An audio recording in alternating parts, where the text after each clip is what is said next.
వరంగల్ హైవేకు దగ్గరలో కేవైకేకే temple tourism corridor plots. ఇప్పుడే మీ site visit book చేసుకోండి.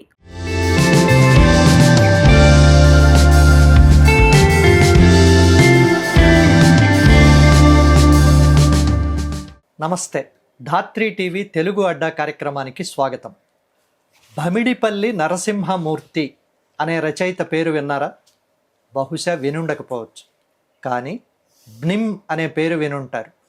4 దశాబ్దాలుగా రచన, చిత్రాలు అంటే వ్యంగ్య చిత్రాలు, మామూలు చిత్రాలు, బ్యాలేలు, నృత్య రూపకాలు, ఇలా మనం సాధారణంగా ఎవరినన్నా పొగడ్డానికి బహుముఖ ప్రజ్ఞాశాలి అంటాం. కానీ అది పొగడ్తగా అనాలనే మాట అది. కానీ బ్నిమ్ గారి విషయంలో మాత్రం అది కరెక్ట్గా సరిపోయే మాట, బహుముఖ ప్రజ్ఞాశాలి. నేను మొదటిసారి ఆయన్ను కలిసినప్పుడు మా ఆత్రేయపురం పూతరేకులు తినండి అని స్వీట్ ఇచ్చారు. ఆ స్వీట్ కంటే ఆయన మాటలు ఇంకా తీయగా ఉంటాయి. ఆ మాటల వెనుక ఉన్న తెలుగుదనం ఇంకా తీయగా ఉంటుంది. తెలుగు లోగిళ్లలో ఉన్న తెలుగు ధనం అది ఇంకా అందంగా ఉంటుంది. అది ఆయన మాటల్లో, రచనలో, ఆయన వ్యక్తీకరణల్లో ఎలా ప్రతిఫలించిందో ఇప్పుడు చూద్దాం. నమస్కారం బ్నిమ్ గారు. నమస్తే అండి. నేను మొదట మీ అభిమానిని 2 రకాలుగా, మీ చిత్రాలకు, మీ రచనకు. రచనది చాలా ఉంది విషయం మాట్లాడడానికి, ఎందుకంటే నేను సాహిత్య విద్యార్థిని. ఒక చిన్న వాక్యంలో గొప్ప గొప్ప భావాన్ని అలా దట్టిస్తూ చెప్పే ఆ ప్రక్రియలు అవన్నీ చాలా మనం ఎలాబరేట్గా మాట్లాడుకుందాం. మీరు ఇక్కడికి రావడానికి ముందు ఆత్రేయపురంలో విద్యార్థిగా మీ ఇంట్లో మీ నాన్న నుంచో లేక మీ ఊరి వాతావరణంలోనో మీకు సంస్కృతం, తెలుగు సాహిత్యం, ఆయుర్వేదం, కొంత సంగీత పరిజ్ఞానం అబ్బడానికి అక్కడ అనుకూలించిన వాతావరణం ఎలాంటిది? మా ఊళ్ళో అందరూ మా అగ్రహారం అండి మాది. అందరూ పండితులే ఉండేవారు, వేద పండితులు, హిందీలో ఎంఏ చేసిన వాళ్ళు. ఇంకా మా ఇంట్లో మా నాన్నగారు సంస్కృత పండితులు, మా తాతగారు ఏమో వ్యాకరణ పండితులు, మా నాన్నగారు ఆయుర్వేద వైద్యులు, మా అమ్మ ఇంకా విద్యానిధి. ఒక మాటలో చెప్పాలంటే అక్కడ పుట్టడం అనేది నాకు ఇక్కడికి రావడానికి, ఎక్కడికైనా పోవడానికి కారణమైంది. పాస్పోర్ట్ ఆ ఇంట్లో పుట్టడం అది నాకు చాలా అద్భుతమైన జ్ఞాపకాలే కాదు, విద్యనిచ్చింది ఆ ఊరు, ఆ ఇల్లు, ఆ కుటుంబం కూడాను. అట్లా బాగానే ఉంది. కానీ నాకు ఎప్పుడు మీ పేరులో ఆ కొంటెతనం, అంటే కార్టూనిస్ట్కు ఉండే లక్షణం, చమత్కారంగా చేసే రచయిత చెప్పే మాట బ్నిమ్ అని మీకు మీరే పెట్టుకున్నారా? నేనే పెట్టుకున్నాను. బ్నిమ్ అంటే నా పేరు బిఎన్ మూర్తి, కుదిస్తే కొంచెం పేరుగా ఉంటుందని బ్నిమ్ చేశాను. బిఎన్ఐఎం, ఐ ఎక్కడి నుంచి వచ్చిందంటే ఒక ఓవెల్ ఉండాలి. బిఎన్ఎం అంటే సరిపోదు, ఎలా పలకాలో తెలియదు, దాన్ని ఐ పెట్టుకున్నాను. ఐ అంటే ఇండివిజువల్. ఇందులో మీరు తెలిసే పెట్టారు ఈ ప్రయోగం. అంటే పేరు విచిత్రంగా ఉంటే వచ్చే ఒక ప్లస్ అవుట్ ఉంటుంది, ఏకాక్షరి అది. సాధారణంగా రచన, వ్యాకరణం, ఛందస్సు వీటికి సంబంధించి దృష్టి ఉన్న వాళ్ళు ఇటువైపు అంటే ఆర్ట్ వైపు వెళ్ళరు. మీరు 2 సమానంగా సమన్వయం చేసుకుంటూ వస్తున్నారు. దానికి కారణం ఏంటంటే నేను పుస్తకాలు ఎక్కువ చదివేవాడిని. అంటే ఈ సాంప్రదాయబద్ధమైనటువంటి విష్ణు సహస్రనామాలు, మహాభాగవతం ఇవన్నీ నేను లక్కీగా 17 ఏడు వరకు బడి మీదే ఉన్నాను. అప్పుడు మా అమ్మే నాకు గురువు. బడికి గిడికి వెళ్ళలేదు నేను, అందుకని బడికి గుడికి వెళ్ళలేదు. అందుకని నాకు ఏది పడితే ఆ పుస్తకం చదవటం. మా ఊరు లైబ్రరీ నుంచి మా అమ్మ నేను పోటీ పడి తెప్పించుకొని చదువుతూ ఉండేవాళ్ళం. చూస్తుంటేగా నాకు బాపు గారి బొమ్మలు చాలా నచ్చుతూ ఉండేవి. ఓహో, మనం కూడా బొమ్మలు వేయచ్చు అని. వాక్ చిత్రం అంటాం, వాక్కు చిత్రము 2 కలిస్తే వాక్కులో చిత్రం కనిపిస్తుంది మనకి జనరల్గా. అలా నాకు ఆ బొమ్మల మీద ప్రియత్వం ఏర్పడింది. సాహిత్యమేమో నేను నేర్చుకోకుండానే వస్తుంది, మా ఇంటి వాతావరణం, మా మాతృమూర్తి ఇది పాండిత్యం వల్ల. కానీ నాకు బొమ్మలు నేర్చుకోవాల్సి వచ్చింది. ఇప్పటికీ నేర్చుకుంటూనే ఉన్నాను. సాహిత్యకారుడిగా నేను పొందిన ఖ్యాతి వేరే, చిత్రకారుడిగా నేను పొందే గిల్టీనెస్ వేరే. ఇందులో కూడా బాపు గారికి ఏకలవ్య శిష్యుణ్ణి అని చెప్పుకుంటారు మీరు, బాపు రమణ ఇద్దరికీ కూడా. వాళ్ళ నుండి ఏం నేర్చుకున్నారు? అంటే వాళ్ళ నుండి నేనేం నేర్చుకోలేకపోయా, హైలీ ఇంపాసిబుల్. వాళ్ళ నుంచి నేర్చుకోలేదు. కానీ వాళ్ళ అడుగుజాడలు చూశాను. అడుగుజాడల్లో కూడా నడవలేదేమో కూడా నాకు తెలీదు. అయితే నాకేంటంటే బాపు రమణ ఒక పెద్ద ఎగ్జామినర్లు అయిపోయారు. నేను ఏ పని చేస్తున్నా గురువులు ఏకలవ్యుడిగానే మొదలుపెట్టాను, అర్జునుడిని అయ్యాను, ప్రియ శిష్యుడిని అయ్యాను వాళ్ళకి. వాళ్ళిద్దరూ ఎప్పుడు శిష్యుడు గురువు సంబంధాన్ని చూడలేదు. మా ఫ్రెండ్ బిఎన్ మూర్తి గారు అనేవారు. అంత స్నేహం చేసేసారు, అంత ఇంజెక్ట్ చేశారు నాలో, టేస్ట్ ఇంజెక్ట్ చేశారు. నా టేస్ట్ వాళ్ళకి నచ్చి నన్ను చేరదీశారు. ఇప్పుడు రచనలకు సంబంధించి వద్దాం. మాట్లాడే భాషకు ఒక అందం ఉంటుంది, కొన్ని నియమాలు ఉంటాయి, మాండలికాల్లో పద్ధతులు ఉంటాయి. రాసే భాషకు వేరుగా వ్యాకరణం ఉంటుంది, దానికో పద్ధతి ఉంటుంది. అది ఎట్లాగంటే అండి, రాసేది కవిత్వం అయితే ఓ భాష, సంభాషణ అయితే ఓ భాష, ఆ తర్వాత మనం చెప్పుకునేది స్వగతంగా చెప్పేది ఓ భాష, పరుల గురించి సన్మాన పత్రాలు రాయడం లాంటి భాష అది వేరే ఉంటుంది. అది ఒక్కొక్కటి ఒక భాష ఖచ్చితంగా ఉంటుంది.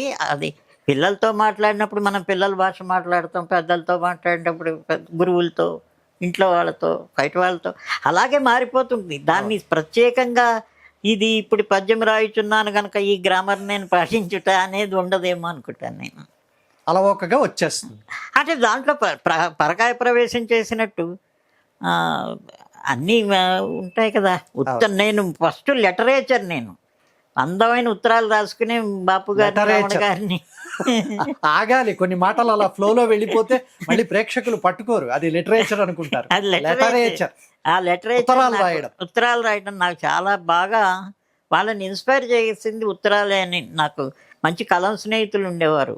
ఆ ఊళ్ళో ఉన్నప్పుడే నేను స్నేహలత అని ఒక సంస్థ పెట్టి, మా అన్నయ్య, మేము, మా పిల్లలు అందరం కలిసి అప్పట్లో స్నేహలత ఆర్గనైజేషన్ అని పెట్టాం, కల్చరల్ ఆర్గనైజేషన్. దాంట్లో మేము ఇప్పుడు ఈవేళ మా వృత్తులన్నీ దాంట్లో ఆడుకున్నాం అనమాట. చిన్నప్పుడు ఆటలు, లిఖిత పత్రిక పెట్టడం, అష్టావధానాలు పెట్టి చూడడం, పెద్ద పెద్ద వాళ్ళని మాకన్నా అసలు ఆ పేరుని మేము ఇవాళ అంటే మామూలుగా అనేస్తున్నాం, కానీ అదృష్ట దీపక్ గారు వీళ్ళందరూ మన దగ్గరికి వచ్చి మన స్నేహలతలో పార్టిసిపేట్ చేసి, చిర్రావరి శ్రీరామ్ శర్మ గారు అష్టావధానం పెట్టాం. అట్లా కవిత్వపు ఛాయల్లో పెరిగాం, నీరు తాగాం. బాగానే ఉంది. ఇప్పుడు కవిత్వంగా వచన కవిత్వం, కథలు, లేదా మీరన్నట్టుగా సంభాషణలు టీవీకి వాటికి రాయడం అవన్నీ బాగానే ఉన్నాయి. కానీ ఛందస్సు అయితే అంత అలవోకగా రాదు కదా, అది ఎట్లా అబ్బింది? నేను ఛందస్సు పద్యాలన్నీ ఇప్పుడు హరిశతకం పద్యాలు, కృష్ణ శతకం పద్యాలు ఉన్నాయంటే మనం చదివేటప్పటికి ఆ కందంలో మాట్లాడడం అలవాటు అయిపోతుంది. ఎలాగ రిధం తెలిసిపోతుంది. ఆ రిధమే ఇప్పుడు ఛందస్సు అంటే రిధమే కదా. ఇప్పుడు మాత్రా ఛందస్సులో కూడా నాకు ఈ పద్య ఛందస్సుతో పాటు మాత్రా ఛందస్సుతో కూడా పరిచయం ఏర్పడింది ఆ రోజుల్లోనే. మా చుట్టాలు వారు ఒకళ్ళు భద్రకాళి బ్రదర్స్ అని ఉండేవారు, బుర్రకథ చెప్పేవారు. ఆ బుర్రకథ విని ఆ లయ జ్ఞానం తెలిసింది. ఆ లయతో మనం కూడా బుర్రకథ రాయొచ్చు అని తెలిసిపోయింది, అర్థమైపోయింది. బుర్రకథ గ్రామర్ తెలిసిపోయింది. అలాగే అమ్మమ్మ దగ్గర కొంచెం ఛందస్సు నేర్చుకున్నాను నేను. మా అమ్మమ్మ కూడా పద్యాలు రాసేది. మా తాతగారు జటావళి పురుషోత్తం గారు, మా మాతామహ, ఆయన మహాపండితుడు. ఆయన కవిత్వాలు అవి రాయలేదు, పద్యాలు రాయలేదు. అయితే చిత్రశతకం అలాంటి సంస్కృత శ్లోకాలు, జగద్గురు ప్రశస్తి లాంటి శతకాలు రాశారు. అయితే అమ్మమ్మ ఏంటంటే దేవుళ్ళందరి మీద పద్యాలు రాసి, ఆవిడ హరిశతకం అని రాశారు మా తాతయ్య వెళ్ళిపోయాక. ఆ పుస్తకం కూడా మేము ప్రింట్ వేసాము. అంటే ఆవిడకి సీస పద్యం, కంద పద్యం, ఉత్పలమాల ఇలా కొన్ని పద్యాలు ఆసుగా వచ్చేసేవి. అది నన్ను బాగా ఇన్స్పైర్ చేసేది. మీతో మాట్లాడే ఏ సందర్భంలో అయినా నాకు చాలా ఆశ్చర్యంగా అనిపించేది మీ బ్యాలేలు, డ్యాన్స్ బ్యాలేలు, నృత్య రూపకాలు. అది నిజానికి కష్టం. అంటే దాంట్లో పరిమితి ఉంటుంది, ఒక రకమైన ప్రదర్శనకు వీలుగాను ఉంటుంది. నృత్య రూపకాలు అంటే దాని మీద ఎట్లా మీరు పట్టు సాధించారు? నాకు లయ జ్ఞానం అనేది ఉంది. అలాగే పాటలు రాసేవాడిని చిన్నప్పుడు. అప్పుడు మా ఊళ్ళో ఏదో నాటక సంస్థ పెట్టినప్పుడు నాటకాలకి ప్రధాన గీతం ఉంటుంది కదా, ఆ గీతం రాసి పెట్టమని ఇదని అదని అడిగేవారు. అయితే నాకు పాట వచ్చు అని నాకు తెలుసు, కానీ వినియోగించవలసిన అవసరాలు చాలా తక్కువ వచ్చాయి. ఈ ఊళ్ళో వచ్చాక పెద్దుల నరసింహరావు అని ఒక హైదరాబాద్ పబ్లిక్ స్కూల్లో ఒక డ్యాన్స్ మాస్టర్ ఉండేవాడు. ఆయన వచ్చి డ్యాన్స్ బ్యాలే రాస్తారా అన్నాడు. డ్యాన్స్ బ్యాలే అంటే ఏంటి నాకు తెలియదు. అదండి కథని పాటల్లో చెప్పడం అన్నాడు. సింపుల్గా చాలా హాయిగా చెప్పాడు. కథని పాటల్లో చెప్పడం అంటే సరేలే అని. అదే దాంట్లో ఏంటంటే కూచిపూడి సంప్రదాయంలో కొన్ని గ్రామర్లు ఉంటాయి, దరువులని, సంవాదాలని, ఇవన్నీ. అవి రాను పోను తెలుసుకునే అవకాశం కలిగింది. అన్నీ నేర్చుకుంటే నేను వర్క్ చేయడం మొదలెట్టాను. ఇప్పుడు మీకొక నేపథ్యం ఉంది, సంస్కృతం, తెలుగు, ఆయుర్వేదం, పురాణం ఇవన్నీ కూడా, సంగీతం కూడా. ఇలా కొంత మీకు కొంత ఆ స్పర్శ, వాతావరణం, దానికి తగిన పునాదులు అవి ఉన్నాయి. ఆ తర్వాత దాన్ని మీరు ఆస్తిగా తీసుకుని హైదరాబాద్ వచ్చారు. మీ రచనల్లో అవి కనపడుతుంటాయి కూడా.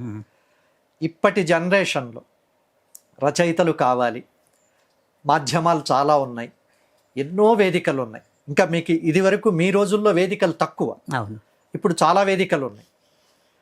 రచనగా తెలుగు ఇప్పుడు ఎట్లా ఉంది మీరు చూస్తుంటే ఏమనిపిస్తుంది మీకు?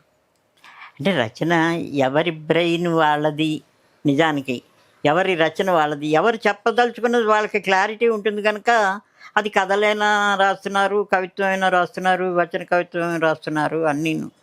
కానీ జనం కోసం రాయడం, మేము మాలాంటి వాళ్ళం ప్రజలకు ఏం కావాలో అది రాయడం, ఆ పాత్ర రావణుడి కోసం రాయడం, రాముడి కోసం రాయడం. అంటే ఇట్లాగా పరకాయ ప్రవేశం చేసే రచయితలు వేరు, రచన స్వతసిద్ధంగా ఉండే ప్రతి వ్యక్తిలోనూ ఒక ఎక్స్ప్రెషన్ చేయగలిగిన ప్రతి వ్యక్తి రచయితే నిజానికి. అయితే తన కోసం తను రాసుకుంటున్నాడు. బయట పుస్తకాలు వేసి రచయిత నేను అని చెప్పుకునే వాళ్ళు, చెప్పుకోవలసిన వాళ్ళు, చెప్పుకోదలుచుకున్న వాళ్ళు రచయితలుగా వాళ్ళు చేస్తే వాళ్ళలా వాళ్ళే రాస్తారు, ఇంకోళ్ళలా రాయలేరు. అయితే ఒకటేంటంటే ఇప్పుడు పలచబడిపోయింది రచన. పలచబడిపోయిందంటే నాకుగా నేను అనేదే తప్ప, ఇప్పుడు పోతన్న పద్యాలు చదివి, ఇంకొక శ్రీనాథుడి పద్యాలు చదివి, ఆ చదువుతో పాటు రచన చేస్తే పాండిత్యము పెరుగుతుంది, భాష పెరుగుతుంది, ప్రజల నోళ్ళల్లో నానుతుంది. ఇప్పుడు ఇవాళ రాసేస్తాం, నువ్వు నేను కలిస్తే మనం అని ఏదో కవిత్వం రాసేస్తాం, కానీ అది కాదుగా. జనం గుర్తుపెట్టుకుని వేమన పద్యాల్లాగా, పోతన పద్యాల్లాగా చదవాలి అంటే అది కూడా మనం చదవాలి. అవి కూడా చదివితే ఖచ్చితంగా లయబద్ధంగా, బందోబస్తులు తెంచేసామనేది అబద్ధమైన మాట కవిత్వానికి. అది ఉండి తీరుతుంది, వచనంలో కూడా ఉంటుంది కవిత్వం. అది అలా అన్న పెద్ద మనిషే ఛందస్పూర్వకంగా రాశారు, మహాకవి శ్రీశ్రీ గారు అవనండి, ఎవరైనా అని. బ్నిమ్లో స్త్రీ పక్షపాతి కనపడుతూ ఉంటాడు, ఏమిటి దానికి నేపథ్యం? ఖచ్చితంగా మా అమ్మతో పెరగడం, మాకు 3 చెల్లెళ్ళతో పెరగటం, తర్వాత హృదయం ప్రేమించే హృదయం అవటం. సేమ్ జెండర్ని ఎవరు ప్రేమించరు కదా. అంటే నేను ఫెమినిస్టుని, కానీ ఫెమినిస్ట్ని కాదు, నేను ఫెమినిస్టుని. ఫెమినిజం అంటే సంసారాలు కూల్చేసి అట్లాంటివి కాదు. నేను మామూలుగా మీరు మాట్లాడుతున్నప్పుడు ప్రతి పదము వినాలి, జాగ్రత్తగా ఆలోచించాలి కూడా, లేకపోతే చాలా జారిపోతున్నాయి. మీకున్న ఆ కార్టూనిస్ట్ ఆబ్లిక్ రచయిత ఇద్దరు. నాకు కార్టూనిస్ట్గా నేను ఉండడం మూలాన్ని, నేను నా కార్టూనిస్ట్ ఆలోచన ఉండడం మూలాన్ని నేను రాసే క్లాసికల్ డ్యాన్స్ బ్యాలెన్స్లో కానీ, నేను ఎంచుకునే సబ్జెక్టుల్లో కానీ, పుస్తకాలు రాశాను అనుకోండి, ఆ సబ్జెక్టుల్లో కానీ కార్టూనిస్ట్ బుద్ధి ఖచ్చితంగా ఉంటుంది. బాపు గారు, రమణ గారు అనేవారు, చమత్కారంగానే ఉండాలండి, ఏదైనా స్ట్రైట్గా ఏది చెప్పకండి, కొంచెం చమత్కారంగా చెప్పండి అని వాళ్ళ స్లోగన్. అది నేను ఫాలో అయ్యానేమో. రచనలకు సంబంధించి రచనా ప్రక్రియలో మిమ్మల్ని ప్రభావితం చేసిన వాళ్ళు ఎవరు? రచనా ప్రక్రియలు అంటే వచన రచనలో నాకు ముళ్ళపూడి వెంకటరమణ గారు ఇష్టం. డెఫినెట్లీ ఆయన ప్రభావం ఉందేమో, కానీ ఇంకా నేను చాలామంది వచన రచనలు చదివాను నేను. నాకు చాలా ఇష్టమైన వాళ్ళల్లో చాసో ఉన్నారు. పురాణ సుబ్రహ్మణ్య శర్మ గారు అద్భుతమైన చాలా సీత ముచ్చట్లని, ఇల్లాల ముచ్చట్లు ఎంత బాగా రాస్తారు. ఉషశ్రీ వాక్ చాలా అద్భుతమైన వచనంలో ఉంటుంది, సాంస్క్రిట్ మిక్స్డ్ తెలుగులో. అవునవును, అది కూడా నాకు చాలా మాటే ఒక సిగ్నేచర్ అది. అది నాకు తర్వాత బాపు రమణల సాంగత్యం వల్ల పూర్తిగా అన్నీ కలిసే ఉన్నాయి. ఖచ్చితంగా ఇది అని చెప్పలేం, కానీ నాకే ఓ భాష ఉంది ఏమో అనిపిస్తుంది. అది ఎవరికి వీడి సొంత స్టైల్ అని చెప్పుకోవడానికి వీలు లేకపోయినా నా స్టైల్ అని నాకు అది తెలుసు. నిమ్ భాష, అది నా స్టైలే. భాష. అవును, అవును. అది యాజ్ ఇట్ ఈజ్ ఏదైనా చెప్పినా కానీ కాస్త వ్యంగ్యంగా, కాస్త వాచ్యంగా, కాస్త అవాచ్యంగా అలా చెప్పడం. మీవి చాలా పుస్తకాలు నేను చూశాను, కొన్నే చదివాను, కొన్ని ఇంకా చదవాలి. కానీ ఈ ప్రోగ్రామ్ చేస్తున్నాను కాబట్టి ప్రేక్షకులకు నా దగ్గరున్న పుస్తకాలైనా కొన్ని నేను పరిచయం చేయాలి. అయితే ఒక్కొక్క పుస్తకం మీద మనం 15-20 నిమిషాలు మాట్లాడితే అదో 4-5 గంటలు అవుతుంది. నేను ఆ పుస్తకము అందులో ప్రత్యేకత నేనేం గమనించానో చెబుతాను, దాని నేపథ్యం ఏంటో మీరు చెప్పాలి. నాకు చాలా నచ్చిన, అద్భుతంగా, అంటే అటు బొమ్మ అందంగా ఉంది, ఆ డిస్ప్లే అందంగా ఉంది, ప్రచురణ అందంగా ఉంది. ఈ పుస్తకం వేయటానికి ఒక ముఖ్యమైన కారణం ఏంటంటే, గూటాల కృష్ణమూర్తి గారని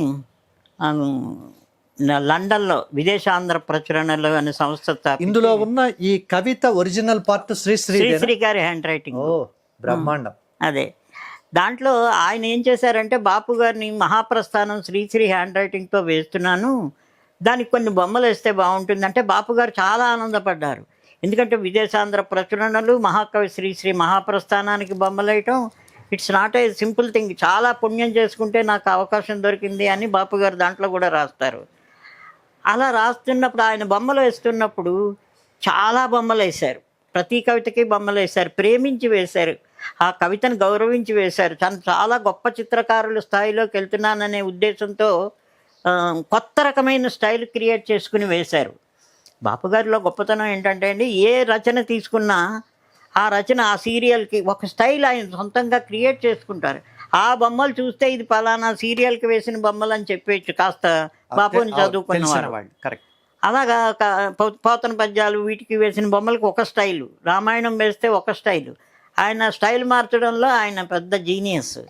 దీనికి ఆయన ప్రత్యేకంగా ఒక కొత్త రకమైన ప్రక్రియని లైన్ను వేస్తూనే వాష్ డ్రాయింగ్లో వేశారు. ఆ వాష్ డ్రాయింగ్లో వేస్తూ చాలా థ్రిల్ అయిపోయి వేశారు. అయితే దాంట్లో ప్రచురించినవి 4. అంత 40 బొమ్మలు 30 బొమ్మలు వేస్తే ఆయన 4 బొమ్మలు వేసి మిగిలినవన్నీ వేస్ట్ అయిపోతున్నాయి. వేశారు ఎవరెవరో. అయితే బాపు గారు ఏం చేశారంటే, దాని ఈ ప్రక్రియ చాలా బాగుంది, చాలా బాగుంటుంది, అద్భుతం. ఇందులో ఒకవైపు బొమ్మ శ్రీశ్రీ గారి ఒరిజినల్ రాతలో కవిత, దానికి టెక్స్ట్ మళ్ళీ మామూలుగా ఇది ఎవరన్నా చదవడంలో ఇబ్బంది పడితే సులభంగా చదువుకోవడానికి వ్యాఖ్యానం, దానికోసం పుట్టిన ఆ బొమ్మ పుట్టిన సందర్భం అట్లా చేశాను అనమాట. అవి ఆ బొమ్మల సీడీ నాకు ఇచ్చి, ఎప్పటికైనా వీడు బినిమికి ఇవ్వండి, దీన్ని ఏదో చేయగలడు అని చెప్పారట. ఆయన సీడీ నాకు పంపించారు ఆఫ్టర్ బాపు గారు. అంటే అది నేను చూసి నాకు ఎందుకు ఇచ్చారు అని అప్పుడు ఈ పుస్తకం రాశాను. చాలా బాగుంది. నాకు అసలు చూడగానే అన్ని ముచ్చటే. ఇందులో బొమ్మ, అందులో శ్రీశ్రీ గారి స్వదస్తూరితో ఉండడము, ఆ తర్వాత మళ్ళీ దానికి నేను రాసిన వ్యాఖ్యానం కూడా, ఆ బొమ్మకి రఫ్ డిజైన్ వేసుకుంటారు బాపు ఏదైనా చదవగానే. ఆ రఫ్ డిజైన్లు కూడా నాకు దొరికాయి లక్కీగా శ్రీరమణ గారి ద్వారా. అది నిజానికి ఇది ఒక డాక్యుమెంట్ లాంటిది. అది చాలా కదా, లేకపోతే శ్రీశ్రీ దస్తూరి, బాపు గారు, ఇది చరిత్ర, ఇది ఖచ్చితంగా చరిత్ర. అవును, ఇందులో ఇది అసలు చూడాలి. అంటే ఇది పెద్దగా చర్చించడానికి కార్టూన్ గురించి నేను చెప్తాను. అదే అయితే నాకు ఇందులో భలే నచ్చింది. నీ సిగ్గు మండినట్టే ఉంది, ఎవరు ఏమో అనుకోరు గాని నడుం పట్టుకో, ఆమె వెనకాల ఉన్న గొంతు పట్టుకుంది. కాబట్టి ఇందులో ఉన్నవన్నీ ఇవి చూసి ఆనందించాల్సినవి. దీని నేపథ్యం చెప్పండి. నాకు కార్టూనింగ్ ఇష్టమయ్యాక నేను పత్రికలకి కార్టూన్లు అవి పంపేవాడిని. తర్వాత కొన్నాళ్ళు పోయినాక మాకు తెలుగు కార్టూనిస్టులు డే అని పెట్టి కార్టూనిస్టులు డే పెట్టడానికి తలిశెట్టి రామారావు గారి బర్త్డే సందర్భంగా 8 ఏళ్ళ నుంచి 10 ఏళ్ళ నుంచో చేస్తున్నాం మేము. అలాగా కార్టూన్ రంగానికి నేను చేసిన సేవ ఏదైనా ఉంటే తెలుగు కార్టూనిస్టుల డే పెట్టడం. అది నేను కార్టూన్లు వేయాలి కనుక వేశాను కనుక సంకలనం చేశాను. అట్లా ఏం లేదు, అబ్బో చాలా బాగా. ఇది చిన్నది, ఇది హాస్యానందం పత్రికలో పడింది.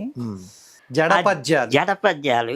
జడ మీద ఇన్ని పద్యాల. దీనికి ముందు చీర పద్యాలని రాసాం. చీర మీద శతకం, చీర కట్టుల్లో ఉండే అందం, చీర కట్టడంలో ఉండే గర్వం. ఆ స్త్రీలు ఈవేళ మానేశారు, కానీ స్త్రీ సొంపు చీర కట్టుల్లో ఉంటుంది. బాపు గారికి నాకు ఆ చీర అన్నా చీర కట్టు అన్నా చాలా ఇష్టం. ఆ తర్వాత ఏంటంటే నేను చీర శతకం రాశాక జడ మీద రాయిద్దామని 26 మందితో జడాల్లించాం. 26 ఎంతమంది. దీంట్లో అందరూ మా మిత్రులు, కవిత్వం తెలుసున్న మిత్రులు అందరూ ఛందస్సుతో కందపద్యంలో చీర అందాన్ని, ఆ జడ అందాన్ని చూపెట్టాం అన్నమాట. ఇది చాలా గొప్ప సభ చేసాం. జడలేసుకుని యాంకర్లు వాళ్ళే వచ్చారు. సడిచేయని భంగిమతో వడలుప్పొంగగా నిలబడి ఒద్దికతోడన్ జడ సౌందర్యము చూపుచు పడవేతురు ముగ్గులోన పతులురు. ఎవరు రాశారు అది?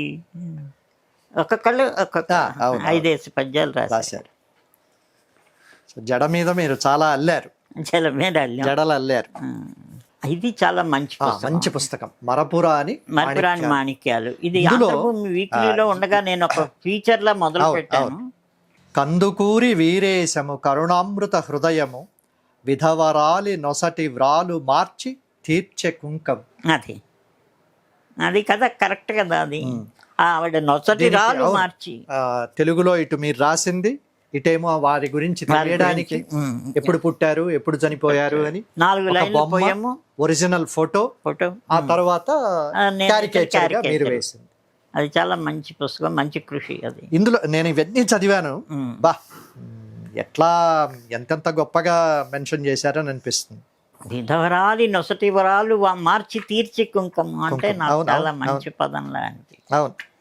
గుర్రం జాషువా కవిత్వం, పద్యానికి నవభావుకత్వం, శ్మశానాన గబ్బిలాల మధ్య విరిసిన పరిమళ కవితా పద్మం. ఆయన శ్మశానానికి ఒక సెలబ్రిటీ హోదా ఇచ్చారు. గబ్బిలానికి ఎన్నో ఏండ్లు గతించిపోయినవి గాని ఈ శ్మశాన స్థలిన్ కన్నులు మోడ్చిన మందభాగ్యుడొకడైనన్ లేచిరాడక్కట ఎన్నాళ్ళీ చలనంబులేని శయనంబు ఏ తల్లు లల్లాడిరో కన్నీటంబడి క్రాగిపోయినవి నిక్కం బిందు పాషాణముల్ ఇచ్చోట ఏ సత్కవీంద్రుని కమ్మని కలము నిప్పులలోన కరగిపోయే ఇచ్చోట ఏ భూములేలు రాజన్యుని అధికార ముద్రికలంతరించే ఇచ్చోట ఏ లేత ఇల్లాలి నల్లపూసల సౌరు గంగలో కలసిపోయే ఇచ్చోట ఎట్టి పేరెన్నికన్ కనుగొన్న చిత్రలేఖకుని కుంచియ నశించే ఇది పిశాచులతో నిటాలేక్షణుండు గజ్జ కదలించి ఆడు రంగస్థలంబు ఇది మరణదూత తీక్ష్ణమౌ దృష్టులయ అవని పాలించు భస్మ సింహాసనంబు. మీరు దాన్ని మొత్తం పట్టుకుని శ్మశానాన గబ్బిలాల మధ్య విరిసిన పరిమళ కవితా పద్మం అన్నారు. నాకు ఇది చూడగానే అదంతా అలా వచ్చేది. చాలా అసలు ఆ పద్యం ఆయన చిత్రం వేశారు, వాక్ చిత్రమే అది. అది మన హరిశ్చంద్ర నాటకంలో కూడా దాన్ని వాడి దానికి తగిన గౌరవాన్ని కలిగించారు ఆ పద్యాలు. ఇది మీకు ఎన్నాళ్ళు పట్టింది? అది ఇప్పుడు కూడా మొన్న కూడా ఒక 15 మంది 20 మంది పెద్ద ప్రముఖులు వెళ్ళిపోతే వాళ్ళని కూడా జాయిన్ చేసి మొట్టమొదటి 131 మందిని వేశాను. ఆ తర్వాత ఇంకా మహానుభావులు, మన సహచరులు, మనతో కలిసి నడిచిన వాళ్ళు కూడా వెళ్ళిపోయారు. అక్కడే నాగేశ్వరరావు గారు, చాట్ల శ్రీరాములు. ఇది కూడా పద్య కవిత్వం. నాకు దీని మీద చాలా మాట్లాడాలి. అసలు పెట్టడమే పేరు సెల్ఫీ రామాయణం. అవునండి. అంటే పాత్రలే వాళ్ళకు వాళ్ళే చెప్పుకుంటున్నారు. ఇందులో నేను కౌసల్య అవన్నీ కొన్ని చదివితే అసలు మీరు ఎన్నిసార్లు రామాయణం చదివారా, ఎంత లోతుగా వెళ్ళారా అని అనిపిస్తుంది. నేను ఎన్నిసార్లు రామాయణం రాశాను అని అడగా. జటాయువు గురించి ఒక మాట. అవనిజాతను రావణుడు అపహరించి వెడలుచుండగా పోరాడి వీగిపోయి జాడ తెల్పితి రాముని శ్రమముదీర ధన్యమయను జటాయువు పుణ్యకలిమి. మొత్తం ఆ జటాయువు సీతాపహరణ సందర్భం అదంతా మొత్తం అదే, ఈ 4 ఆవిడ లైన్లలో వచ్చేసి పోరాడి ఇది చేసి ఇది చాలా మంచి last year before last year రాశాను ఇది. దీంట్లో ఏంటంటే 63 పాత్రల తర్వాత రామాయణం అయిపోయింది. అయిపోయాక అప్పుడు మన తులసీదాస్ విభీషణుడు ఒకటి నాకు భలే నచ్చింది ఇది.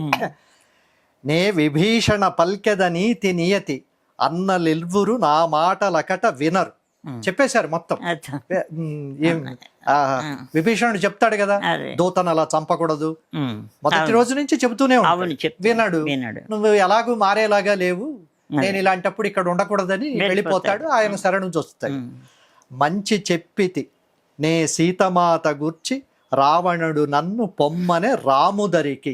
నాకు మిగతాదంతా కథగా ఎవరైనా చెబుతారు, చివరికి వచ్చేసరికి రావణుడు తోసేశాడు. మీరు అన్నది నిజం, లేకపోతే అతనేం పాపం అన్నను వదిలిపెట్టి వెళ్ళాలని అనుకోలేదు, చెప్పాడు ఆ మాట.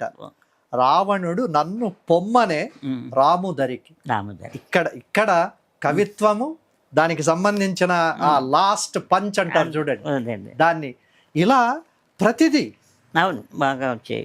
దీని వెనక ఎంత కృషి కనపడుతుందో నాకు అక్కడ పాత్రలు అయిపోయాక ఈ తులసీదాసు తర్వాత రామాయణం రాసిన మొల్ల వీళ్ళు రాసి అదే నేను చెప్పబోతున్నా. మీరు రామాయణ పాత్రలు అయిపోయాక రామదాసు వీళ్ళందరూ వచ్చారు.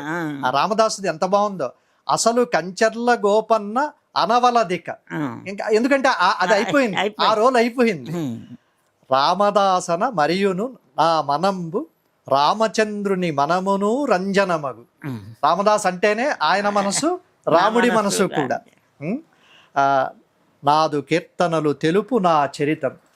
ఆయన కీర్తనలే ఆయన సిగ్నేచర్, ఆయన అడ్రస్, ఆయన గురించి అంతే కదా. ఆయన మొత్తం జైల్లో పెట్టేసారి నన్ను నువ్వే వచ్చి రక్షించుకోవాలి అని. అవును. అసలు ఈ ఐడియా ఎలా వచ్చింది? ఎలా వచ్చింది అంటే రామాయణం రాసి ఇప్పుడు ఈ సంవత్సరం ఏం రాద్దాం, ప్రతి సంవత్సరం నా బర్త్డేకి ఒక పుస్తకం వేస్తాను. ఏం వేద్దాం అంటే రామాయణమే వేయాలి అని అప్పుడు స్వాగతం చేసుకుంటే కూచిపూడి సంప్రదాయంలో దరువు అని ఉంటుందండి. ఆ దరువు ఏంటంటే సెల్ఫ్ ఇంట్రడక్షన్. ఆ సెల్ఫ్ ఇంట్రడక్షన్ వంట బట్టి ఇది సెల్ఫీ పద్యాలు రాసి. విశ్వనాథ్ వారు ఎలాగూ అన్నారు కదా, మరల నిదేల రామాయణం వన్న రోజు తినే అన్నమే మళ్ళీ తింటున్నాం, రోజు చేసే సంసారమే మళ్ళీ చేస్తున్నాం, నాదైన భక్తి రచనలు నావిగాన. చాలా బాగుంది. ఇందులో ప్రతిదీ నేనైతే అంటే చెబుతూ పోతే ఒక్కొక్కటి ఎక్కువ అయిపోతాయి కానీ బా. కుంభకర్ణుడు పరమ పదమున ఆ ద్వారపాలకులము జయ విజయులము సోదర జంట మేము. అక్కడి నుంచి వచ్చారు మీరు. ఆ వెనక సనక సనందనాథులు, ఆ శాపము. రావణుడు కుంభకర్ణులై అవనినబడి రామహతులమై మునిశాప రహితులవగా. రామహతులమై మునిశాప రహితులవగా. అక్కడ సనక సనందనాథుల శాపాన్ని అదే బా. ఒక్కొక్కటి చదువుతుంటే ఆ వెనకాల దానికి ఉన్న నేపథ్యము, శాపము, ఆ కథలు క్లుప్తంగా వాడి పాత్రను చెప్పేయడం, దాంట్లో కథ కూడా చెప్పవలసిన పరిస్థితి. నాలాంటి విద్యార్థులు లేదా భాషాభిమానులు ఇలాంటివి చూసి నేర్చుకోవాలి. రెండు, ఒకటి ప్రక్రియ, అంటే ప్రక్రియలో కూడా వైవిధ్యం ఉండాలి. రెండు, వైవిధ్యంతో పాటు భాష చాలా సరళంగా సూటిగా ఉండాలి. ముడిపెట్టేయాలి, అక్కడే ముడైపోవాలి. అది ఆ కోణంలో ఇది నా మనసుకు చాలా నచ్చిన పుస్తకం ఇది. చిల్డ్రన్ అండర్స్టాండింగ్, పెద్దల కోసం బాల శిక్ష. భలే పెట్టారు పేరు. దాని ముందు మిసెస్ అండర్స్టాండింగ్ ఇది కూడా ఉంది. అవును. ఈ మిసెస్ అండర్స్టాండింగ్ నేపథ్యం ఏమిటి? నేపథ్యం చాలా ఉంది. ఆంధ్రభూమిలో వీక్లీలో పనిచేసేటప్పుడు నేను అనామకంగా చాలా పనులు చేయాల్సి వచ్చింది. రచయిత పేరు లేకుండా 26 పేర్లతో రాశాను నేను అప్పుడు. ఎందుకంటే దాంట్లో స్టాఫ్ నేను రాయడానికి నా పత్రికా ఎడిటర్ అంగీకరించడు. అందుకని వేరే పేర్లతో రేసి పంపించేవాడిని, వేరే వాళ్ళతో ఫేర్ చేయించి అవి వాళ్ళకి నచ్చివేసేవారు, నేను కాదు. అందుకని అట్లా రాసిన దీంట్లో కొన్ని ఆర్టికల్స్ అన్నీ నువ్వు చెప్పాను ఒకసారి బాపు గారితో, ఇలా రాశానండి, పెళ్ళిళ్ళకి గిఫ్ట్ ఇవ్వడానికి బాగుంటుందంటే బాగుందే సబ్జెక్టు తీసుకురా అన్నారు.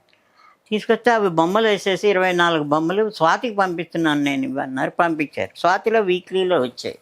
వచ్చాక ఈ పుస్తకం బాపు గారికి ఎంత నచ్చిందంటే ఇది నాకు చాలా ఇష్టమని వాళ్ళ ఫ్రెండ్స్ అందరికీ పంపించి బొమ్మలు బాగా కుదిరాయి, రచనలు బాగా ఉన్నాయి అని అట్లా చాలా ఇంట్రెస్టింగ్గా అవును. అది బాపు రమణలకే అంకితం ఇచ్చాను నేను. అది రాశాక ఏంటి, చిల్డ్రన్ అండర్స్టాండింగ్ రాశా. ఇది మిస్సెస్ అండర్స్టాండింగ్, చిల్డ్రన్ అండర్స్టాండింగ్. అవును ఇది శ్రీపీఠం అని పత్రిక ఉండింది అవును కదా, అవును అవును దానికోసం రాసిన ఆర్టికల్స్. దీంట్లో పిల్లల్ని ఎలా పెంచాలి, మా అమ్మ నన్ను ఎంత బాగా పెంచిందో మీ వాళ్ళ తల్లులు ఎవరు పిల్లల్ని అంత బాగా పెంచట్లేదని నాకు నమ్మకం. లేకపోతే 100 మంది బినిమ్మలు పుట్టేవారు ప్రతి ఇంట్లోనూ. అలా పెంచట్లేదు. అదే స్కూల్ టీచర్లు పెంచుతున్నారు, వాళ్ళు కూడా హింసిస్తున్నారు, పెంచట్లేదు. అది ఆ తర్వాత ఓల్డర్ అండర్స్టాండింగ్ అని రాశాను. దాని మీద ఒక జోక్ ఉందన్నమాట.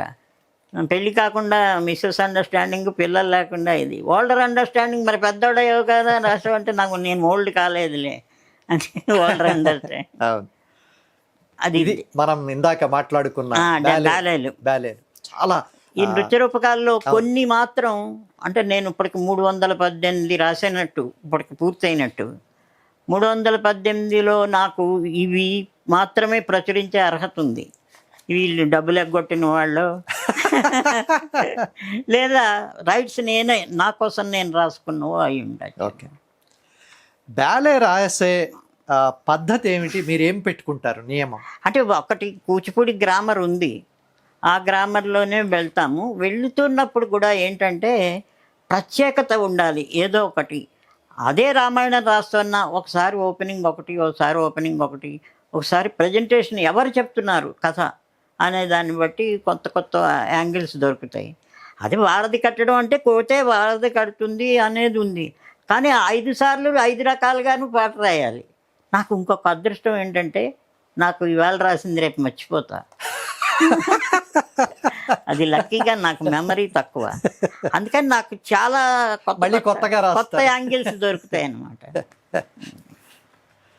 మీరు అలా అంటారు కానీ మీకు అన్ని గుర్తున్నాయి. లేదు నాకు తెలుస్తూనే ఉంది. అసలు లిరిక్ గుర్తుండదు, కంటెంట్ గుర్తుంటుంది. అదే ఇంకా తర్వాత ఇది జగమెరిగిన వ్యవహారం రచయితగా నేను చాలా జర్నలిజంలో అక్షరాలు దిద్దుకునే రోజుల్లోనే మీ రచనకు సంబంధించి ఇట్లాంటి వచనం ఆ శైలికి నేను పెద్ద అభిమాని.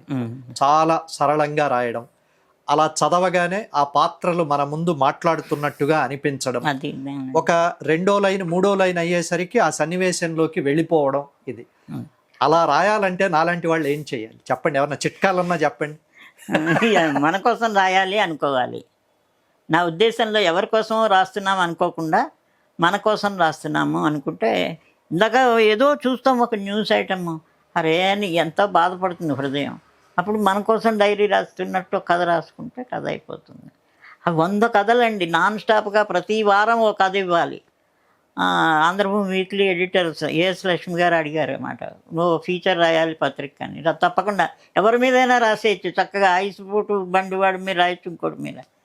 ఇలా కథలు రాయాలన్నారు. 100 కథలు ఎలా పుడతాయండి అనుకున్నా. నీ ప్రపంచం చుట్టూతో ఉన్నాయి. నాకు అప్పుడు తెలిసింది అందరి గురించి, ఆయన కెమెరా అసిస్టెంట్, ఆయన గురించి మనం చక్కగా ఊహించేసుకోవచ్చు. సగం తెలుస్తారు, సగం ఊహించుకుంటాం. మంచి కథ అవుతుంది, టచింగ్. అదే కార్టూనిస్ట్గా నేను ఎంత నవ్వించానో లేదో నాకు తెలియదు, కానీ ఇవి హృదయాన్ని తడి చేసే కథ. ఖచ్చితంగా 100 కథలు శతకం అని చెప్పచ్చు నిజానికి. నేను ఎందుకంటే పాఠకులకు, ప్రేక్షకులకు కూడా తెలియాలి కాబట్టి ఈ పుస్తకం, దీని విలువ, దీని సారాంశం, దీని గొప్పతనం చెప్పడానికి నా అనుభూతి నేను చెప్పొచ్చు. కానీ దీని వెనకాల రచయిత, నటుడు తనికెళ్ళ భరణి గారి మాట ఉంది, అదే చదివేస్తాను. అయ్యా నమస్కారం, ఈ కథలు చదవండి. ఇది వరకు గొప్ప కథలు చదువుకుని ఆనందంతో కంట తడి పెట్టేసుకునేవాళ్ళం. ఇప్పుడు బ్నిమ్ కథలు గుండెలు తడి చేస్తున్నాయి. నిజానికి బ్నిమ్కు ఏడిపించడం రాదు, కార్టూనిస్టుగా నవ్వించడం కొంచెం వచ్చు. కానీ అలాంటివాడు గబుక్కున ఎంత పని చేశాడు, ఎలా ఏడిపించేస్తున్నాడు. శాడిస్టుగా కాదు, హ్యూమనిస్టుగా, ఫెమినిస్టుగా కాదు, మిసమిస్టుగా, మనుషుల మీద మహా ఇంట్రెస్ట్గా. ఒక్కసారి ఈ కథలు చదవండి, మీ గుండె లోతెంతో తెలుస్తుంది, దానిలో తడెంతో బయటపడుతుంది. చెక్కచ్చి బాగా ప్రేమించి రాశాడు. నేనన్నా ప్రేమలండి.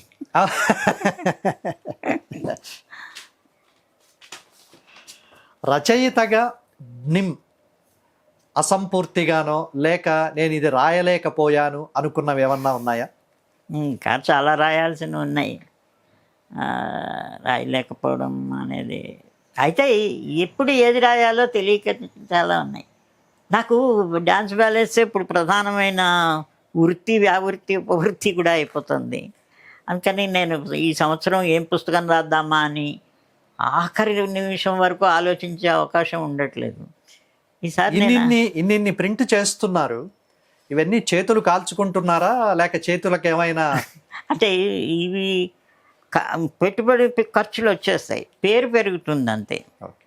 లాభం లాభాలు అక్షజ్ఞ పబ్లికేషన్స్ అని మన ఫ్రెండే, ఆయన సరదా పడి ముచ్చటపడి పడించేసుకుని వేస్తుంటే. ఒక సంప్రదాయంగా మనకు ఒక 1000 ఏళ్ళు లేదా 1200 ఏళ్లకు మించే సాహిత్యం ఉంది తెలుగులో. పద్యం కావచ్చు, జానపదం కావచ్చు, మిగతా శాస్త్రాలు ఇవన్నీ ఉన్నాయి. ఇప్పుడు వస్తున్న తరము మనం మాట్లాడుకుంటున్నట్టు రాస్తే చాలు, లేదా పత్రికల్లో న్యూస్ పేపర్లలో కనపడే ఈ తెలుగు రాస్తే చాలు అని ఇట్లా ఒక కొత్త తరం ఒకటి తయారయ్యింది. మనకున్న సంస్కృతి, భాషకున్న సంస్కృతి రెండూ ప్రతిఫలించాలి అని అంటే కొంత ఆ నేపథ్యంతో వస్తే తప్ప అది రాదు. మీరు ఇందాక చాలా మాటలు మాట్లాడారు. లెటరిస్ట్ అన్నారు.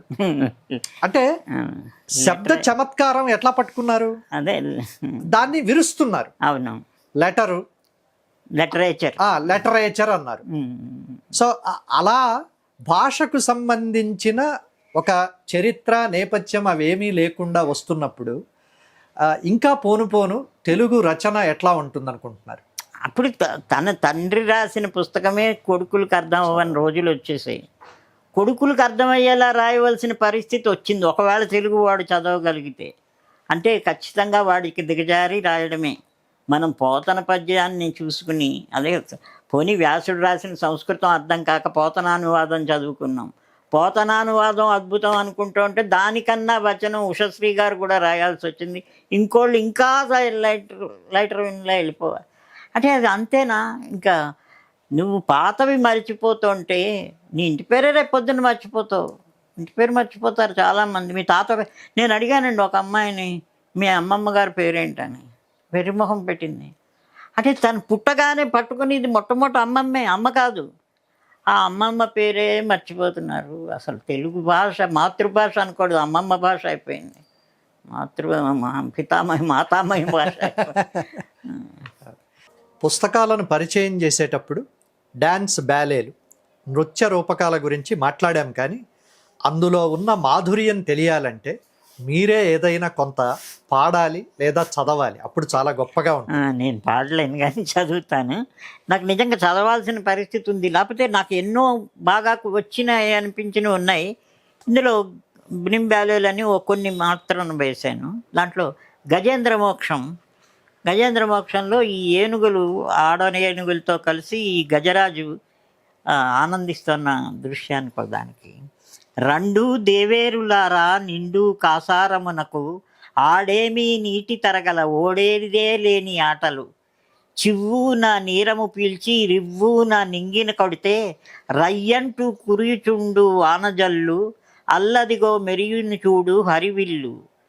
అలాగా అరవిరిసిన అరవిందాల మధుపానము చేసే తేటిలా అదలించి తూరము తినరే కమ్మగా మధురాతి మధురము చూడరే రంజుగా.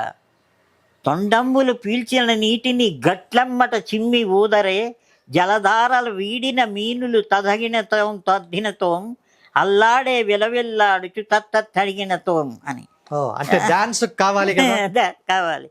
అది నీళ్లు బయటకు ఊదేస్తే దాంట్లో పాటు చేపలు గిలగిల్లాడతాయి. పోతన కూడా అన్నాడు కదా, బకరమేమో అది అక్కడికి వెళ్ళి ఒక్కొక్క రాశికి వెళ్ళిపోయిందని అద్భుతంగా చెబుతాడు. అదే అట్లాంటివి కొన్ని లైట్గా ఇది బలిమిన గజరాజీ విధి అలుపెరుగక అలల తిరిగి ఆటలదేలన్ జలముల మకరంబొక్కటి ములుకుల దంతాల కరచె మునుపదయుగళిన్ అని ఒక అందపద్యంలో దాన్ని. చాలా బాగుంది. అందులో మనకు గజేంద్ర మోక్షం అంటే ఇంకా పూర్తి అదే. 16 తెలుగుదనం. తెలుగుదనం ఉంటుంది. దశలక్ష కోటి కరణీనాథుండనయ్యుండి మద్దానాంబ పరిపుష్ట చందన లతాంత ఛాయలన్నుండలేక ఈ నీరాశ నిటేల వచ్చితి భయం బెట్లో కదే ఈశ్వర ఒక పరి జగములు వెలినిడి వేరొక పరి లేవు. ఇంకా అంతే, అది అదే. ఆ మహాప్రవాహం అది. అంతే అంతే. మీరు బ్యాలేలు రాసేటప్పుడు పోతనో శ్రీనాథుడో ఇంకొకరో నన్నయో తిక్కనో మనకు పురాణాలుగా వాటిని అనువాదంగా చెప్పినవి ఉన్నాయి, బాగా జనబాహుళ్యంలో నానుతున్నవి కూడా ఉన్నాయి. నృత్య రూపకానికి అనుగుణంగా దాన్ని ఎట్లా మలుచుకుంటారు? అదే కొన్ని చెప్పడానికి ఉండవు, కొన్ని దృశ్యం చేయడానికి ఉండవు. ఖచ్చితంగా ఒక మనిషి తన మాటల ద్వారానే చెప్పాలి. లేకపోతే నేపథ్య గీతం ఉంటుంది, అన్ని చోట్ల నేపథ్య గీతం వాడలేము. అందుకని ఖచ్చితంగా ఆ పరిధిని ఆ వర్ణాన్ని దృష్టిలో పెట్టుకుని ఆ క్యారెక్టర్ బిహేవ్ చేస్తుంది తప్ప. అయితే దీంట్లో ఏంటంటే ఈ కూచిపూడిలో ప్రవేశ దరువులు ఉంటాయి కదా, ఆ దరువుల్లో హిరణ్యకశిపుడు కూడా వాళ్ళు గురించి కూడా రాసేటప్పుడు నేను పరమ దుర్మార్గుణ్ణి, నేను పరమ నీచుణ్ణి, ఆడవాళ్ళ పట్ల ఋషుల పట్ల పరమ క్రూరుణ్ణి అని అలా చెప్పేసుకోవడం ఉంది వాళ్ళ గ్రామరు. అయితే దాన్ని వీలైనంత మనకి ప్రస్తుతం నేను వెధవనని ఎవడూ చెప్పుకోడు కనుక నన్ను వెధవంటారు అని చెప్పడం బెస్ట్. కరెక్ట్. మీరు ప్రక్రియలుగా నేను ఇది చెయ్యలేకపోయాను అని అనుకున్నవి ఏమిటి? నేను రంగస్థల నాటకం రాయలేదు. రంగస్థల రూపకాలే ఇవన్నీ, నృత్య రూపకాలు అంటే రంగస్థలమే.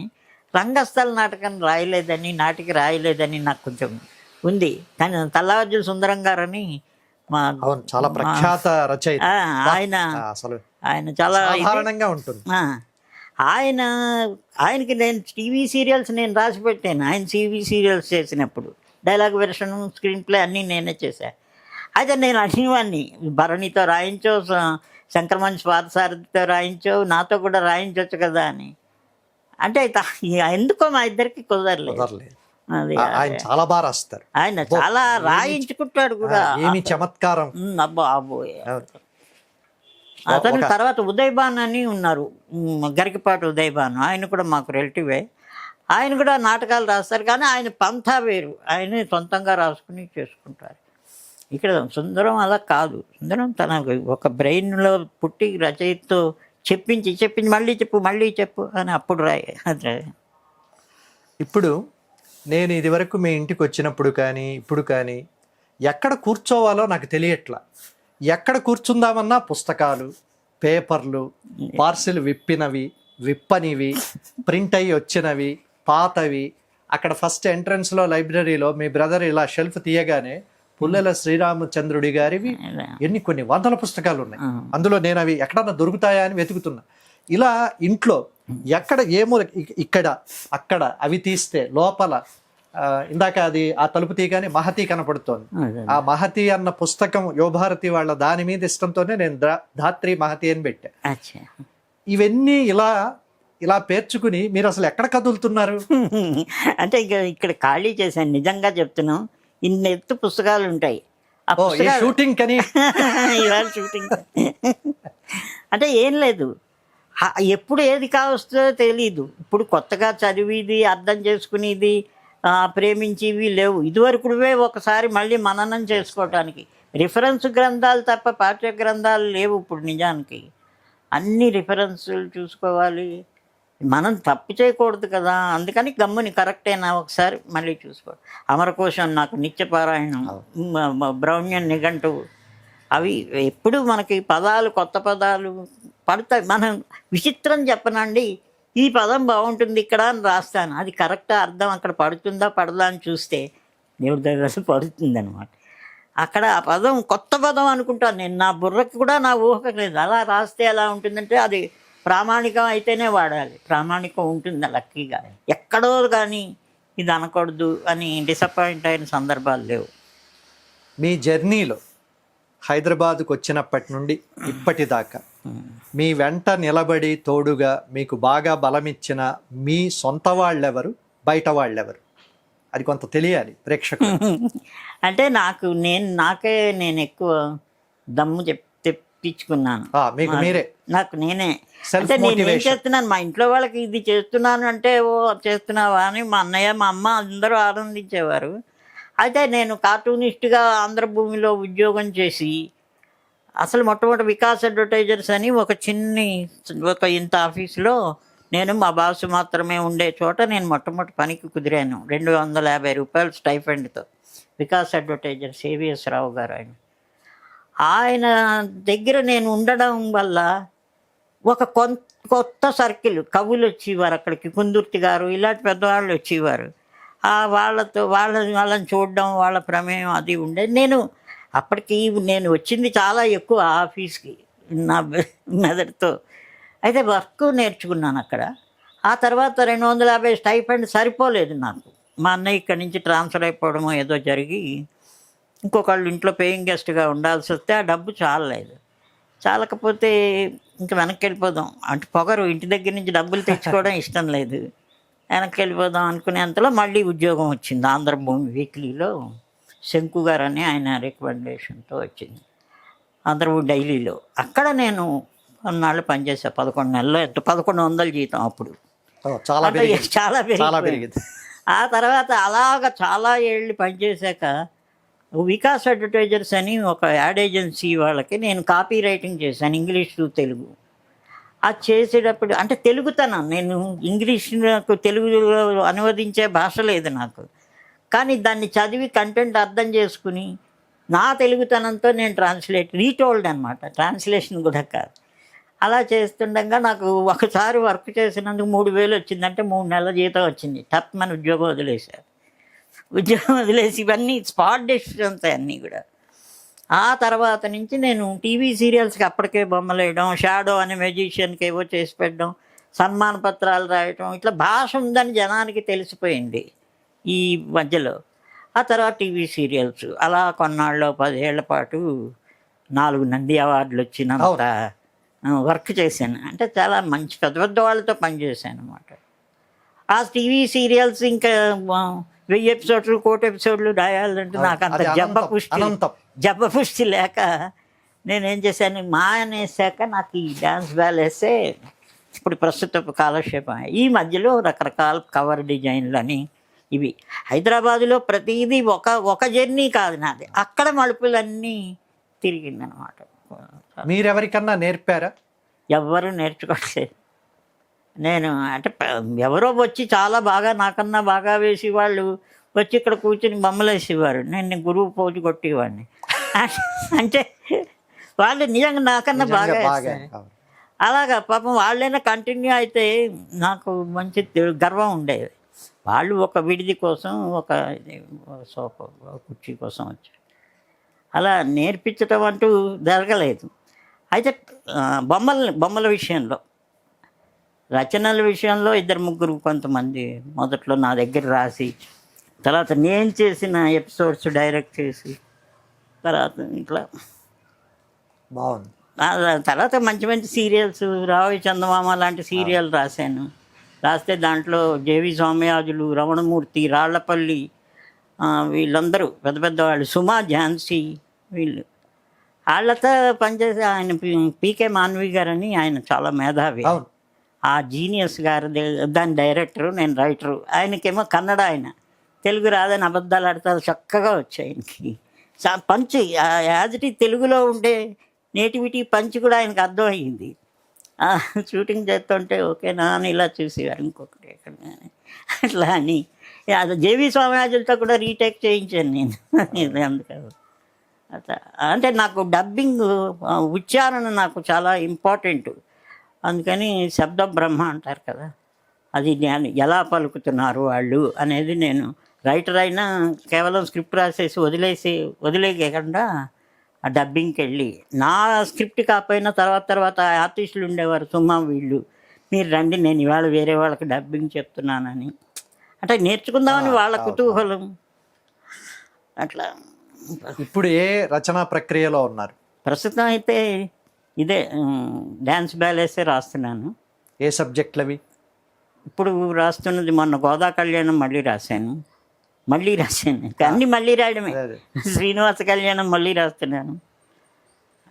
ఎన్నిసార్లు ఒక్కొక్క సబ్జెక్ట్ రాయాల్సి వస్తుంది. రామాయణం మీద మళ్ళీ ఇప్పుడు మందర కైక వీళ్ళిద్దరితోనే రామాయణం, అదే వాళ్ళిద్దరి పాత్ర రాయాలన్నారు. వాళ్ళ తల్లి కూతురు ఉంటారు బెంగళూరులో, వాళ్ళ కోసం అదొకటి రాసిన. అప్పజోడు వెంకట సుబ్బయ్య గారని అబ్బా, చాలా పెద్ద పండితుడు. ఆయన మహాభారతంలో మానవ స్వభావ చిత్రణ అన్న సబ్జెక్ట్ మీద పిహెచ్డి చేశారు. ఆయన రామాయణంలో నుండి ఒక 30 దాకా పాత్రలు తీసుకుని చాలా విస్తృతంగా, అంటే వాల్మీకి చెప్పినవే చెబుతూ ఇంకొద్దిగా మనము చూడని కోణాలు చూపిస్తారు. ఆయన కైకేయి మందర ఇద్దరి గురించి అసలు ఆ మాటే చాలా గొప్పగా ఉంది. ఒక బండి చక్రానికి చీల ఉంటుంది, అలా మందర కైకేయి రామాయణం ముందు కదలడానికి, ఈ రథం కదలడానికి ఈ పాత్రలు వాళ్ళు ఉంది. అట్లా కాకుండా ఆ రోజు సాయంత్రం ఈమె అనుకున్నట్టుగా, ఆహా ఎంత శుభవార్త చెప్పావు, ఇదో తీసుకో నా దండ అని కైకేయి ఇస్తుంది. నిజానికి ఆనందంగానే ఇస్తుంది. అంటే ఈమె అసలు ఏమిటి, మనం అనుకున్నది ఒకటి, ఈమె అనుకున్నది అని మన కథంతా అడ్డం తిప్పుతుంది. అక్కడి నుంచి బిగిన్ చేసి అప్పజోడు వెంకట సుబ్బయ్య గారు ఆ పాత్రను పాజిటివ్గా చూపిస్తారు. అంటే మందరే గనక లేకపోతే అసలు రామాయణం. దాంట్లో అదే రాశాను, సెల్ఫీ రామాయణంలో మందర పాత్ర నేను అనవసరంగా తిట్లు తిన్నాను, కానీ నేను గొప్ప పని చేశానని. అంతే కదా, మొత్తం రాక్షస సంహారానికి కారణం ఆవిడే కదా. నిజం నిజం. చాలా సంతోషం సార్. ఇంకా చాలా మాట్లాడాల్సిన విషయాలు ఉన్నాయి. కొన్ని భాషకు రచనా శైలికి సంబంధించినవి సామాన్య ప్రేక్షకులకు అర్థం కావు కాబట్టి నేను వదిలేస్తున్నాను. కానీ నేను మీతో మాట్లాడుతున్నప్పుడు కానీ లేక మిమ్మల్ని చదువుతున్నప్పుడు కానీ నాకు భాషకు సంబంధించి సాహిత్య విద్యార్థిగా ఆనందము, నేర్చుకోవాల్సినవి చాలా ఉంటాయి. అంటే ఒకటి సంప్రదాయం ఉంది, రెండు మన తెలుగుదనాన్ని కాపాడుతూ అది ఎక్కడైనా పద్యంలో కానీ బ్యాలేలో కానీ చివరకు చిన్న వాక్యం వచనంలో కానీ దాన్ని ఆ పరిపుష్టితో రాస్తుంటారు. అది నాకు చాలా ఆనందం. అది కొత్త తరంలో ఇంకా ఎవరైనా నేర్చుకోవడానికి కూడా ఇది మీరే ఒక పాఠం, నేనే ఒక విద్యార్థిని. ఇంకా చాలా మంది ఉండి ఉంటారు, వాళ్ళకి ఇలా చెప్పే. అదే చదవాలి సార్, చదవగలిగే పుణ్యం చేసుకుంటే మన పుటక అద్భుతంగా నడుస్తుంది. వచ్చే జనం తరాలు ఆలోచనకి అందట్లేదు. మీ విలువైన సమయాన్ని కేటాయించి మాకు చాలా నేను చెప్తున్నాను కదా, మీది దాత్రి ఛానల్ అని కాదు, నాకు తెలియదు మొదట్లో. కానీ ఒక్కసారి ఫేస్బుక్లో మీ ఇది చూసి ఎవరైనా అనుకుని నేను చాలా ఇదయ్యాను. ఆ తర్వాత మన తుర్లపాటి నాగభూషణ్ రావు గారి సన్మాన సభలో మీరు ప్రత్యేకంగా కనిపించారు వెనకాల నుంచి. ఆ తర్వాత ఆయన్ని పట్టుకుని, ఆయన ఎవరండి, ఆయన అభినందించాలి అని నెంబర్ తీసుకుని, ఏం చెప్పాలి, మీరు అద్భుతంగా చెప్పలేరు అంటే నాకు తెలుసు అంటారు. నాకు ఖచ్చితంగా తెలుసు, నేను అలాగే చాలా మందితో బాగా రాశారండి అంటే అవును కాబోలు అలా అంటారేమో అనుకుని ఊరికే నా అడ్రస్ పెట్టి వదిలేసాను మీకు. చాలా చాలా చాలా గొప్పగా ఉంటుంది మీ ఛానల్ మాత్రం. సంగీతం, సాహిత్యం, చాలా మోడ్రన్ అన్నీ కలిపి ఉన్న దాంట్లో నన్ను కూడా ఇవాళ మీరు పరిచయం చేయటం. నేను చాలా ఇంటర్వ్యూలు ఇచ్చాను, కానీ వాళ్ళని తిట్టను. మీ అభిమానానికి, ఆత్మీయతకు టైం ఇవ్వడంతో పాటు మాకు ఆతిథ్యం ఇచ్చారు, అద్భుతమైన ఆతిథ్యం. ఆత్రేయపురం పూతరేకులతో పాటు అన్నిటికీ కృతజ్ఞతలు.